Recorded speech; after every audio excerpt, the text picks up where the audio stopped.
Amo na siya guys ang ginatawag nga sa Balaan Bukid. Magpunta ka sa Guimaras. Tapos kung gusto nyo nga maglagaw-lagaw, amo na siya ginatawag nga Balaan Bukid. Negros siya. Sige mo din barko. Eh pakita ko lang sa inyo. Pakita ko na lang.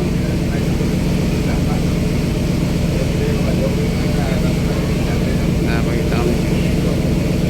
Taon siya no. Kitaan siya.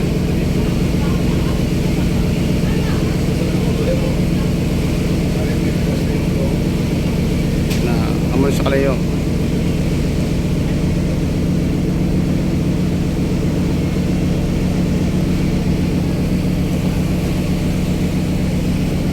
Ay kung mamaaga pa, hindi malakas ang alon. Kung mamaliit pa siya. Away, palapit ko lang yung palapit ni makita.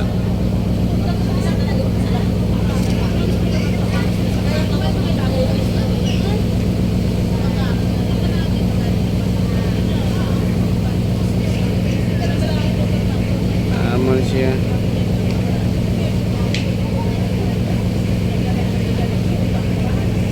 Tapos ang dito naman niya binabista naman siya pato binabista.